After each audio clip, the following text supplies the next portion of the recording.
그 원장님 이번 시간에는 그 일본의 이과대학에 지원을 했을 때에 한국과의 어떤 차이점이 뭔지 그 부분에 대해서 좀 간단히 얘기 좀 해주시죠. 요즘 한국도 네. 뭐 굉장히 높은 대학들, 네. 명문대라고 하는 대학들 자체에서도 문과 간 걸 후회하는 학생들이 굉장히 많지 않습니까? 그래서 다시 재수를 해서 이과로 가야겠다라는 등, 네. 뭐 그런 소식이 많이 전해져 네. 오는데, 물론 우리나라에서도 문과하고 이과 비율 자체가 굉장히 문과 학생은 많고, 이과 학생은 수학 싫어하는 학생들이 되게 많아요. 맞아요. 수학 싫어하는 학생들이 되게 많기 때문에 저는 일본도 똑같습니다. 일본도 똑같고 이과 학생이 상당히 많이 부족한 편이고 그렇기 때문에 차이점이라고 할 것까지는 없지만은 일본어를 좋아하고 그 다음에 컴퓨터를 상당히 좋아하고 네. 이제 그런 학생들이 있다면 일본이라는 시장이 일본이라는 나라 자체에 가서 컴퓨터 쪽 정보 쪽이나 정보통신이나 그런 쪽으로 과에 들어갔을 때 상당히 메리트가 크다라는 점을 말씀을 드리고 싶어요. 네. 우리나라 같은 경우도 뭐 물론 이과 학생들이 대학에 들어가서 취업을 하는 데 있어서 뭐 이과 학생들이 유리한 점이 많은데 네. 뭐 대기업에 들어가는 거는 솔직히 그렇게 쉽지는 않잖아요. 네, 그렇죠. 근데 일본 같은 경우는 지금 뭐 인터넷이나 방송에서 많이 나오고 있지만 일본이 굉장히 정보화에 네. 굉장히 뒤처져 있거든요. 그렇죠. 아직도 종이 서류 갖고 맞아요. 네. 그리고 일 처리하는데 며칠이 걸려요. 한국은 네. 뭐 한 30분에서 1시간이면 다 처리될 걸 네. 며칠이 걸려서 그 일을 갖다가 처리하는 문서 작업으로 다 하다 보니까 일본은 아직 그렇죠. 아날로그 시대거든요. 네. 그래서 뭐 어떤 정보 처리라든가 뭐 어떤 행정적인 부분에서 일 처리를 하려고 그러면 아니 엄청나게 뭐 서류 준비해야 될 서류들도 많고 그렇다고 맞습니다. 얘기를 하더라고요. 맞습니다. 네. 그러니까 모든 면에서 다 뒤처지고 네. 정보 처리나 컴퓨터 쪽으로 그쪽으로는 굉장히 많이 뒤처져 있기 때문에 어떻게 보면은 그쪽이 개척할 수 있는 아주 그 대지가 굉장히 넓어요. 네. 우리나라 같은 경우는 굉장히 많죠. 인재들이 되게 많다 보니까 우리나라는 솔직히 정보통신 쪽으로는 우리나라 사람들이 학생들이 또 그렇죠. 굉장히 많이 발달돼 있고 네. 나라에서도 굉장히 많이 키운 그런 보람이 있어가지고 우리나라가 굉장히 그런 부분에서는 굉장히 인프라가 탄탄히 잘 갖춰진 나라라고 저는 보는데 일본이라는 나라 자체는 앞으로거든요. 네. 앞으로 개척해야 될 곳이 너무 많다 보니까 노려보셔도 될 만할 것 같아요. 컴퓨터나 정보 쪽으로 해서 그쪽으로 지원을 해서 일본에 있는 대학에 들어가면 솔직히 일본에 있는 그런 쪽의 이과 쪽에 네. 대학에 들어갔을 때 물론 국립대를 들어가는 거를 원하는 학생들도 되게 많지만 사립대 같은 경우도 나쁘지 않습니다. 굉장히 일본에서도 명문으로 따지고 있는 그런 대학들에 입학을 해서 점수가 그렇게 높지가 않아요. 수학 점수가. 네. 그러면 수학 점수가 높지 않으면 학생들이 조금만 공부해도 사실은 그렇죠. 그러니까 얻을 수 있는 이제 그런 부분은 네. 이제 수학을 가르치고 네, 계시니까 네, 네, 잘 네. 아시겠지만은 네. 솔직히 그 이재유의 수학 1, 네. 2가 나오는데 네. 그 1, 2에서 수학 1까지는 네. 좀 수학 그래도 좀 해봤다는 학생들한테는 웬만큼은 넘을 수 있는 네, 산이지만 네. 수학 2 쪽으로 넘어가면 산이 조금 그렇죠. 높죠. 암벽이죠. 네. 그러다 보니까 암벽이다 보니까 네. 그런 부분에서 막 벽을 많이 느껴서 포기하는 학생들도 조금 많이 있고 그렇기는 한데 생각보다는 많이 낮아요. 네. 제가 점수까지는 말씀을 드리는 건 좀 그렇고 그 학교들도 네. 자존심이 있고 그러니까 그렇죠. 그렇게까지는 말씀을 못 드리겠지만은 저희 학생들 이과로 명문대 들어간 학생들의 이과 점수로 봤을 때 수학 점수가 생각보다는 그렇게 높지는 않았다. 높지 않았다. 네, 그렇기 때문에 그런 부분에 있어서는 문과도 물론 뭐 메리트가 있는 부분도 있고 그렇지만은 역시 이과라는 부분도 우리나라에서도 이과에 네. 졸업하는 학생들 뭐 취업 전선에서는 그래도 승승장구하는 면이 굉장히 많기 때문에 일본이란 나라 자체는 시장이 더 넓어요. 그리고 정보 쪽하고 컴퓨터 쪽은 일본이 굉장히 넓고 우리나라 학생들이 공부해서 그쪽과에 가서 일본에서 터전을 잡으면은 일본에서 성공할 수 있는 우리나라는 지금 그쵸. 굉장히 많은 사람들이 네. 털을 다 닫고 있어가지고 네, 네. 새로운 털을 닫기는 솔직히 조금 많이 조금 그쵸, 쉽지는 않죠. 쉽지는 않은 편이 있는데 일본은 앞으로예요. 일본은 앞으로 시장을 개척할 곳이 아주 널려 있거든요. 그런 부분을 공략을 한다면 네. 일본 이과 부분에 지원하는 건 굉장히 좋을 거라고 보고요. 앞으로 정보통신 컴퓨터 쪽은 저는 굉장히 전망을 장밋빛으로 보고 있다고 할 수 네. 있죠. 그러면 학생들이 좀 생각을 갖고 자기가 좀 이제 좀 수학을 조금 어려워하더라도 도전을 해보는 것도 제가 봐서는 굉장히 좋은 방법이라고 생각이 드는데 네. 아이들이 어떻게 그쵸. 그러니까 수학을 완전히 놓지만 않았다고 하면 수학이 진짜 싫다. 그럼 못해요. 그렇죠, 솔직히 그렇죠. 전 맞아요. 똑같다고 봅니다. 저는 일본어도 하기 싫은 애 붙잡아가지고 여기 와가지고 가르치려고 하면 저 같은 경우는 한 달 있다가 네. 너 하기 싫지. 하기 싫으면 하지 말자. 라고 저는 대놓고 얘기를 해요. 그렇게 하기 싫은 거 여기 와서 끌려갖고 와서 그쵸. 공부하는 것만큼은 세상 곤욕이 없거든요. 그렇죠. 뭐 모든 학생들이 뭐 그런 부분을 많이 느낄 거예요. 솔직히 그렇죠. 내가 왜 학교를 왜 다녀야 되지? 맞아요. 아침에 일어나기도 힘들어 죽겠는데 잠자고 싶은데 이런 생각도 많이 갔는데 그런 생각은 미래를 위해서 반은 본인이 감수해야 되는 부분이고 그 정도를 본인이 감수하고 그다음에 앞으로 나아갈 길에 대해서 노력을 하지 않으면 자기 미래가 어떻게 되겠습니까? 솔직히 그렇죠. 먹고 살기 힘들어요. 네. 실은 확 톡 까놓고 얘기해서 공부 안 하면 먹고 살기 힘들어요. 그렇죠. 제가 학생들한테도 늘 얘기하는 게, 야, 노력 없이 뭔가를 쉽게 얻어지는 거 하나도 없다. 그러니까 항상 노력해야지 뭔가 얻어지는 거지, 그냥 앉아서 얻어지는 거 없어. 맞아요. 그렇죠.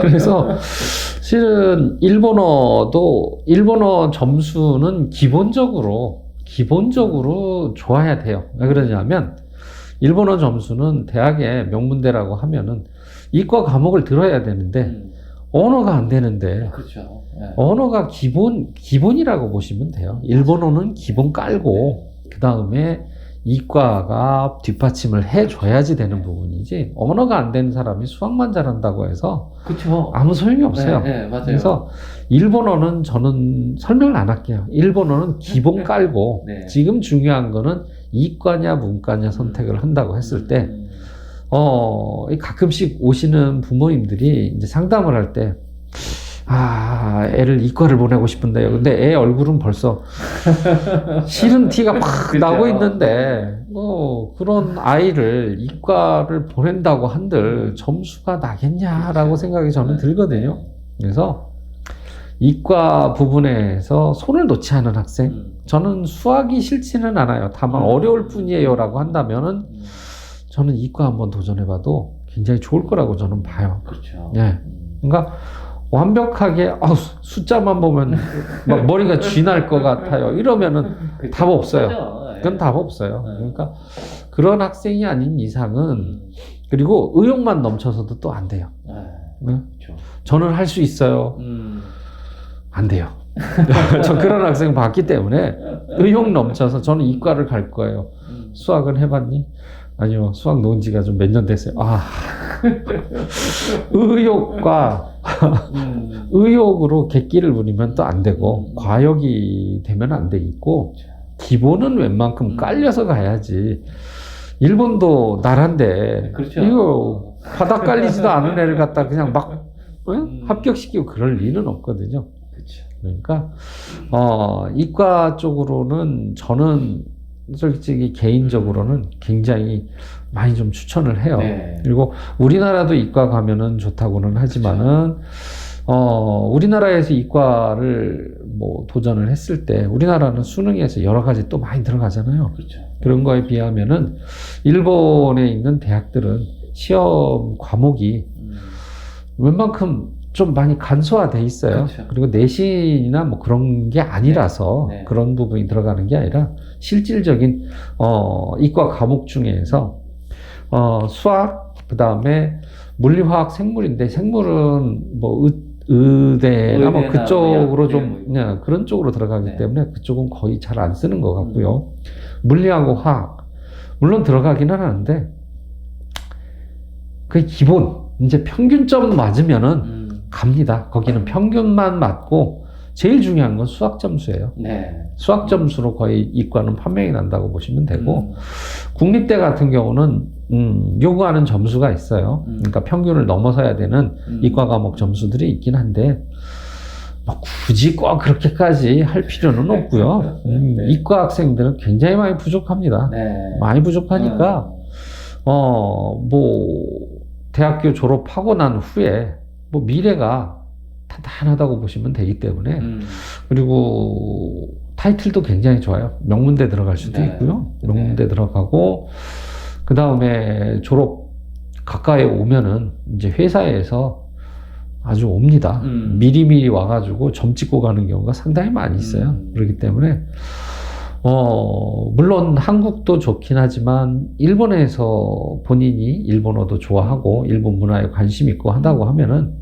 제가 봤을 때는 일본에 도전장을 내서 그 불모지를 비옥한 땅으로 만들어 놓을 수 있는 그런 능력을 발휘할 수 있는 학생들은 일본에 있는 이과 그쪽으로 대학을 가는 거 아주 저는 추천을 합니다. 네. 학생들 근데 이제 막상 그 이과를 선택하는 학생들은 이렇게 보기보다 많지는 않더라고요. 많지 않죠. 네. 우리나라 같은 네. 경우도 저희 가르치는 학생들 보니까 13개 반 중에 고등학교 13개 반 중에 2개만 이과고요. 11개 반이 문과예요. 그래서 그런 부분은 저도 많이 아는데 그런 부분은 다 이해는 하는데 앞으로 미래에 개척할 곳이 넓은 곳에 가서 광야에 가서 휘젓고 다닐 만한 그런 무대가 있는 곳이 일본이라는 거죠. 그렇죠. 뒤떨어진 일본이요. 우리나라보다는 확실히 좀 뭐라 그럴까 활동하기 좋은 환경 그런 것은 있는 것 같아요. 또 우리나라 같은 경우 워낙 또 경쟁도 치열하고 그러다 보니까 이제 좀 힘든 부분이 있는데 좀 생각을 달리해서 일본 유학을 가서 자기가 이과 쪽에 어떤 꿈을 거기서 키워보는 것도 괜찮을 것 같다고 생각해요. 일본이라는 나라 자체가 약간 좀 윗선들 자체가 꼰대가 좀 많아요. 그러다 보니까 과감한 정책을 못 펴요. 이게 아직도 기성 정치인들 나이 먹은 노인들 정치인들이 이 종이하고 아직도 엽서 쓰고 연화장 쓰는 이런 문화에 글 쓰고 하는 거에 대해 아직도 연연을 하고 거기에서 풍요를 즐기고 뭐 이런 식의 생각을 좀 많이 갖고 있어요. 네. 그러다 보니까 일본이 발전을 못하는 이유 중에 하나가 거기에 있어요. 근데 그 사람들이 거기를 진을 치고 있는데 그 밑에서 치고 올라가려고 그러면 그 사람도 맞춰야죠. 같이 그렇죠. 그렇게 하다 보니까 그게 혁신이 안 되는 거죠. 혁신이 조금 늦어지죠. 네. 혁신이 좀 늦어지다 보니까 일본이라는 나라가 아직도 굉장히 그런 인터넷이나 그런 부분에서 굉장히 많이 뒤처진 부분이 굉장히 많거든요. 그래서 미래를 바라봤을 때 먹을거리가 많은 나라가 뭐 방송에서는 뭐 일본 이렇게 가면은 석기 시대로 돌아간다라는 그 얘기 나오더라고요. 네, 그런 거 많이 나오는데 물론 그럴 수도 있겠지만 그렇게 가만히 또 손 놓고 1억 2,600만이 사는 곳인데 그렇게 손 놓고만 있지는 않을 겁니다. 그러니까 그런 부분에 있어서는 굉장히 많은 인재들을 등용을 하려고 많이 노력을 할 거예요. 노력을 거기 때문에 그 인재 속에 우리 대한민국의 네. 청년들, 그 다음에 우리 학생들, 여학생들이 가서 거기에서 조금 한번 제대로 그렇죠. 깃발 꽂고 네. 한번 휘날려서 한번 좀 힘을 좀 발휘했으면 좋겠다는 생각도 많이 있고요. 그런 면에 있어서는 일본에 이제 대학을 들어갈 때 네. 이제 수학이란 부분 자체가 일본 수학과 한국 수학이 차이가 좀 있을 거라고 보거든요. 네. 이재유 문제에서는 특히나 이제 일본에 있는 대학 같은 경우 이재유가 국립대 같은 경우는 이제 본고사가 있는 대학들이 네. 있고요. 그다음에 이제 본고사 없는 대학들은 사립대가 좀 많이 있는 네. 편이거든요. 네. 그렇기 때문에 이재유 수학에 이제 어떤 차이가 있는지는 저는 잘 모릅니다. 저는 물론 보면 알겠지만은 그 전문은 아니라서 원장님한테 한번 물어볼게요. 일본 네. 수학이 한국 수학하고 어떤 차이가 있고? 그렇죠. 한국 수학하고 일본 수학의 차이점이 어느 정도 좀 뚜렷하죠. 그래서 한국 수학은 이제 일단은 풀이 과정에서 한국 수학은 그냥 어떤 과정이랄까 이런 것들이 하나도 없는 상태에서 문제를 자기가 생각한 대로 풀어서 결과치에만 정확히 도달하면 이제 우리나라 한국 수학은 이제 답을 체크하면 되는 거지만 이재유 수학은 또 그게 아니더라고요. 이게 어떤 자기네들이 원하는 어떤 풀이 과정을 써놓고 그 풀이 과정에서 어떤 단계를 이해하고 어떤 네모를 채우는 과정이기 때문에 그 과정을 이해를 못했을 때는 이 학생이 자기 방식의 풀이가 있겠지만 이 과정을 이해를 못할 때는 이 문제를 못 푸는 거죠. 그러니까 정답은 맞출 수는 있어도 과정은 틀릴 수 있다는 거. 네. 그리고 이제 또 한 가지는 우리 한국 수학은 뭐 중간에 자기가 풀이가 조금 잘못되더라도 마지막에 답이 맞는 경우도 있거든요. 근데 얘는 이제 칸막이가 있다 보니까 윗 칸막이에서 하나가 잘못되면 밑으로 다 그냥 다 틀리게 되는 거죠. 네, 그런 단점이 있더라고요. 그래서 학생들한테 늘 얘기하는 거는 윗단계의 네모에서 박스에서 절대로 틀리면 안 된다. 틀리더라도 밑에 박스에서 틀려야지 점수와 감점이 덜 된다. 이렇게 늘상 얘기를 하죠. 네. 수학 문제가 네 문제 나오나요? 네 문제잖아요. 그렇기 때문에 한 문제가 틀렸을 경우에 저희가 단순 계산했을 때 50점이 날아간다고 그렇죠. 보시면 되거든요. 그러니까 풀이 과정에서 잘못 길을 들어서면 우리가 부산 가야 될 게 강원도로 갈 수가 있다는 얘기가 되는 거죠. 그래서 풀이 과정이나 그런 부분을 우리나라하고는 다르기 때문에 이 한국 수학을 잘한다고 해서 일본 수학을 잘 풀 수 있다. 이거는 주의해야 되는 부분이 있는 것 같아요. 그래서 그냥 한국 학원에 다녀서 일본 문제를 풀겠다. 이런 생각을 갖고 도전했다가는 결론, 답은 맞출 수 있으나 이게 중간 과정이, 풀이 과정이 이게 집어넣는 과정에서 숫자가 맞지 않으면 거기서 감점이 축축축축 되거든요. 그래서 수학 잘하는데 나는 잘하는데 결과가 굉장히 나빠요. 그런 경우를 많이 봤기 때문에 그런 부분에 있어서는 수학은 조금 연락하세요. 그러니까 뭐 배우라는 것보다도 인터넷 유튜브 그쪽으로 댓글을 남겨주시고 그 다음에 어떤 식의 방향으로 공부를 해야 될지에 대한 부분을 조언을 얻는 게 제일 좋은 것 같아요. 물론 일본어는 저한테 조언을 받아도 됩니다. 근데 워낙 일본어는 잘하는 분들이 많아서 저 아니어도 많은 부분들이 일본어 조언은 많이 할 텐데 유학에 관한 부분은 제가 아는 상식선에서 제가 답은 해드리고 여기서 정보를 드릴 수 있는데 수학은 좀 다르거든요. 그렇죠. 수학 어떻게 보면 제가 상담을 또 이렇게 쭉 해왔을 때 듣는 얘기가 그동안 수학을 어떻게 공부해 오셨나요, 어머니? 그러면 얘가 우리 한국 정석을 가지고 어디서 어디까지 공부를 했어요. 이런 얘기 종종 들어요. 전혀 교육 과정 자체가 일본 수학 교육 과정하고 이게 이제 물론 겹치는 부분이 있긴 하지만 이제 이게 다른 부분들이 많거든요. 그러다 보니까 한국서 교육과정의 책을 가지고 공부를 해서 어머니 이건 정말 잘못된 이 공부 방식인데 이렇게 하면 안 돼요. 이런 얘기 한 적이 많거든요. 네. 네. 그래서 일본 교육과정에 맞춰서 일본 교육과정에 맞는 그 교재를 가지고 학생들이 공부를 시작해야지 한국 수업 교육과정의 책을 가지고 공부하는 것은 제가 봐서는 아니다라고 생각해요. 역시 그렇죠. 네. 그러니까 여기 보면은 저도 이제 일본어에 대해서 이제 할 이야기가 네. 조금 있는데 네. 이 일본으로 유학을 가려고 하는데 네. 학생들이 이제 배워갖고 왔다 그러거든요. 네. 근데 다른 데서 배워갖고 왔다. 네. 2급을 따왔다. 그래. 2급이면은 그래 괜찮겠네. 2급 따느라고 시간도 많이 걸렸는데 자 한번 이재유 한번 네. 해볼까? 그래서 몇 달 지나고 난 다음에 이재유 모의고사를 딱 풀어보거든요. 네. 점수가 안 나와요.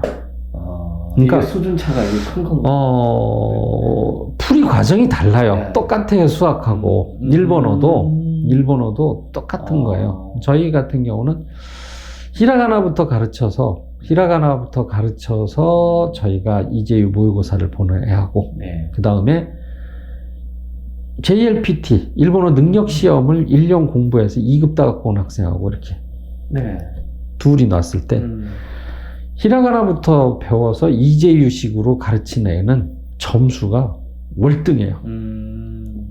2급 공부한 애들은 네. 감 잡지를 못해요.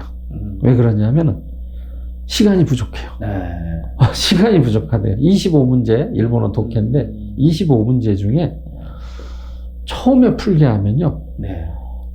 2급을 갖고 있음에도 불구하고 시간대에 그 문제를 10문제 겨우 풀까 말까 해요. 그러고서 하는 얘기가 선생님 저 시간만 많이 주시면 다 풀 수 있어요. 그러니까 그거는 남들도 다 똑같아. JLPT 시험 같은 경우는 시간을 굉장히 많이 줘요. 네. 저 같은 경우는 저도 이제 아이들 시험 유형 파악하려고 네. JLPT 시험을 1급을 보러 가는데 저는 풀고 네. 잡니다. 너무 할 게 없어가지고 그러니까 시간이 너무 길게 줘가지고 따분할 정도예요. 저는 그러니까 웬만큼 공부를 갖다가 했다고 하면은 네. 시간이 굉장히 너무 많이 남는 시간대를 주면서 JLPT는 좀 주는 거고 이재유 같은 경우는 문제를 그러니까 문제가 뭔지를 인식을 하고 그 다음에 문제를 바로 보고 거기에서 답을 바로 유출을 해내야 되는데 그런 능력을 키워주는 게 이재유인데 다들 학원들이 경영에 힘든 건지 네. 저희는 이재유로 시작을 해요. 네. 처음부터 이재유로 시작을 해서 가르치는 방식부터가 그러다 보니까 좀 짧게 해서 고득점이 나오는 그렇죠. 건데 네. JLPT는 이재유 배우는 학생들이 숫자가 적으니까 우선 너는 그러면 2급까지는 따고 그 이후에 이재유 배우자 해가지고 2급 과정까지를 무슨 급수 과정처럼 이렇게 다른 애들하고 일반 학생들하고 같이 가르치거든요. 그렇게 돼서는 시간도 많이 걸리고 낭비입니다, 실은. 그렇죠. 그렇게 해서 이재유 공부를 하면은 시간이 많이 걸리고요. 좀 쓸모없는 시간을 많이 가져요. 그렇죠. 그러니까 이게 자기한테 자기가 어떤 목표를 하는 어떤 과정에서 그게 가장 적합한 공부 방식을 채택해야지 엉뚱한 방향으로 갔다가 막 이렇게 돌아오는 학생들이 많거든요. 그 시간이 굉장히 아까워요. 네. 실은 저 같은 경우는 JLPT 공부했다고 해서 뭐라는 게 아니고 유학을 갈 거면 유학 공부를 하셔야 돼요. 처음부터 유학을 대비한 공부를 해서 거기에 맞게 진도를 나가야 되는데 네. JLPT는 이재유하고는 많이 달라요. 많이 다르기 때문에 그거 공부하면은 직선으로 갈 길을 한 바퀴 뺑 돌아서 가는 거예요, 이게. 네. 시간을. 그리고 감 잡고 그거 다시 고쳐주고 하는 데까지 굉장히 많은 시간이 걸리기 때문에 그렇죠. 이렇게 일본으로 유학을 가겠다.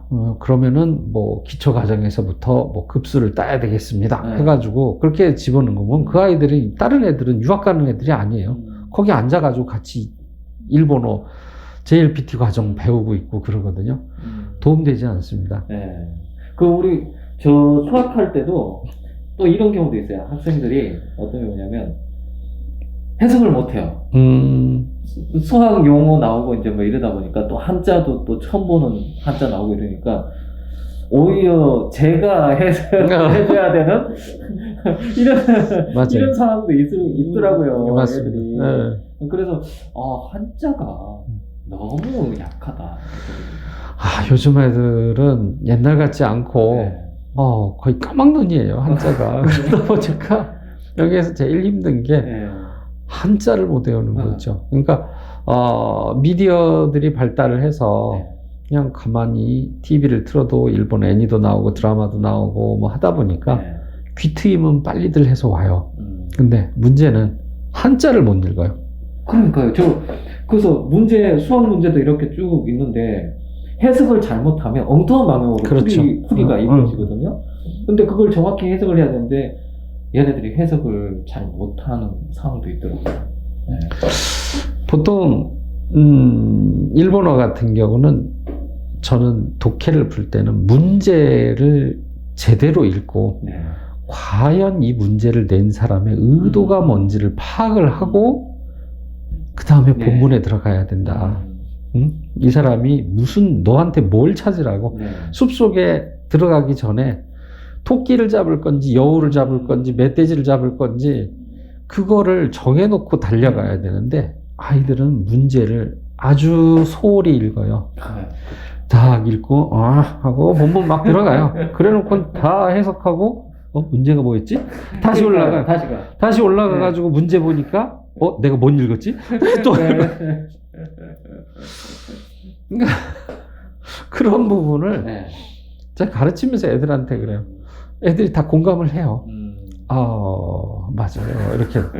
그렇기 때문에 독해를 푸는 과정에 있어서 무엇을 문제를 어떻게 보고 어떨 때 문제를 보고 먼저 그거를 완벽하게 이해하고 보고 그 다음에 문제 읽고 사지선다형을 갖다가 그 선택지를 보고 선택지 읽고 그 다음에 본문을 보면은 뭘 찾으라는지 명확하게 나올주는 방법이 있다. 그리고 문제 읽고 딱 2줄만 읽어도 답 제가 딱 하라거든요. 그럼 어디 있어요?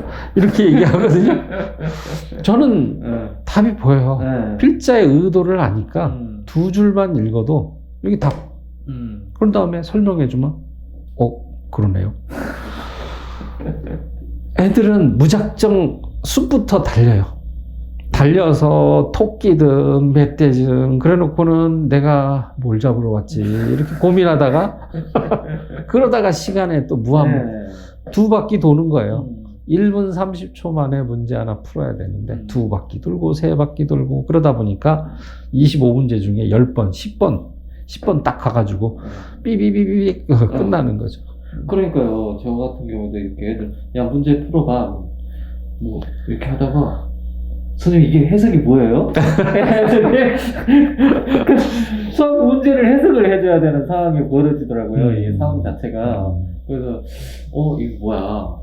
이 일본어를 기본으로 해야 되는 애들이 지금 수학 해석을 해줘야 된다? 이게 좀 약간 의아했죠.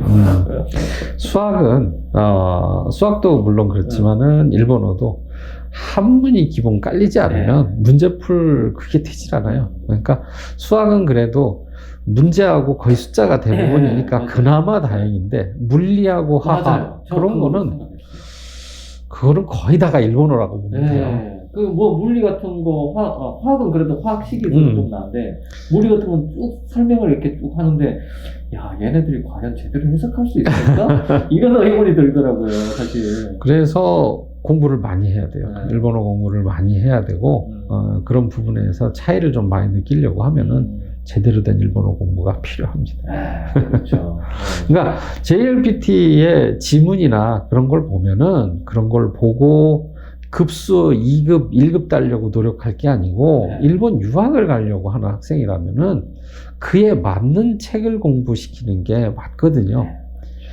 근데 유학 가는 애들이 한두 명밖에 없으니까 한두 명을 놓고 선생님을 갖다 가르치라고 하려니 월급을 어떻게 주고 이런 고민하다 보니까 JLPT반에 이렇게 섞여가지고 이렇게 가르치는 경우가 많은데 그렇게 해서는 아이들의 갈 길이 금방 직선 갈 거 돌아가는 그렇죠, 길이 되니까 그 부분은 좀 잘 생각하셔가지고 판단을 하셔야 될 부분이 있어요. 그렇죠. 그래서 뭐 일본어를 기본으로 까신다 그러고 그다음에 이제 뭐 수학.